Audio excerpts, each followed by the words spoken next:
Infinix Hot 20S. Same pa rin, button pa rin yung problema. Buo pa yung button. Kita pa rin pero ayaw mag-open. Nag-charge. Infinix Hot 20S. Papakita ko na rin kung paano i-disassembly at saan binabaklas. Then using hair blower. Yun pa rin yung gagawin natin dito para ma-open natin o kaya matanggal natin yung back cover. Usually, yung mga ganitong model, mas mabilis siyang tanggalin. Pero iingatan lang din ninyo. Then, siyempre, napakalaga ng tools na to. Saka yung plastic metal spadya natin na DIY. I-slice lang natin. Parang tinapay lang din yan eh. I-slice lang. Kapag medyo matigas, o kaya medyo madikit pa yung ano niya, back niya, pwede nyo gamitan pa rin ng blower. Dito papakita ko sa inyo yung part na to. Ito yung fingerprint to ng Infinix Hot 20S. Iingatan ninyo.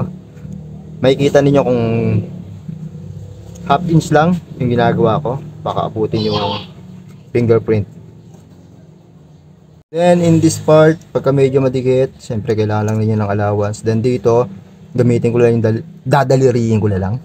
Gamitin ko lang using my finger, stronger finger. At iingatan ninyo. Papakita ko sa inyo. Ayan. Fingerprint. Then ang third option natin dyan, kailangan natin i-remove lahat ng screw nya. Yan lang naman yung gagawin ninyo. Kailangan lang ninyo i-remove lahat. Then yung fourth step natin, kailangan din nating dahan-dahang i-remove using super thin, yung plastic frame ng Infinix Hot 20S. Tapos dadaliriin ko na lang o kaya ko. Next, makikita na natin yung power switch ng Infinix Hot 20S, kung bakit hindi siya nagbabounce. Ito yung part nya, buo pa yung power switch nya, papakita natin.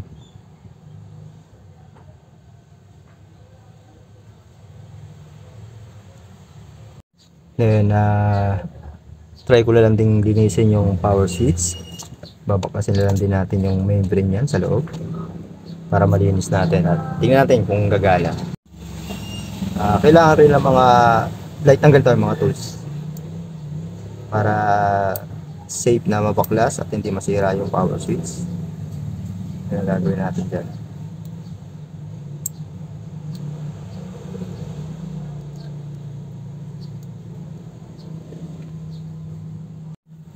And may mapapansin niyo, no? Parang ano siya, marumi. Possible yan, water damage. Kaya hindi gumagana yung power switch. And try ko na lang din siyang lagyan ng RL 1000 na water PCB board cleaner and para yan sa mga nababasa o kaya yung mga water damage. Using yung toothbrush na hindi na ginagamit para malinis natin maigi yung membrane at yung connection ng power switch. Then try ko siyang i-ground kung okay pa yung power switch at kailangan lang linisin. Kung mag-open siya, titingnan natin. Nag-open pa rin siya. Goods pa yung power switch. Papakita ko lang sa inyo, ito yung membrane nya. Ito mga dumi to. Huwag na nyo tignan yan. Ito yung membrane. Yung mga tinatawag na silver. Small parts yan ng power switch. Napakalaga po ito. Nilinisin lang natin siya. Then gamit din yung magnifying glass. Hindi na ako gumamit ng tawag nito is yung microscope natin. Dahil hindi ko binaklas yung power switch, nilagay ko na yung membrane. Yan yung membrane nya, papansin niyo. And lalagyan ko pa siya ng second membrane dahil dalawang parts yan nakalagay dun sa loob ng power switch. Ito yung nagko-connect. Kapag ito nasira o kaya nawala, possible na kailangan lang magpalit ng power switch.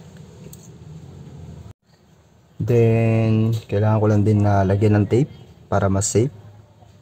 Sure na hindi siya matatanggal.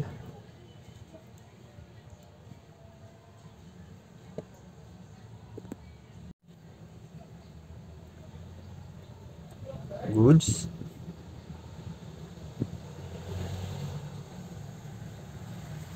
Then assemble ko na. para makita natin kung gagana yung power switch na nilagay natin.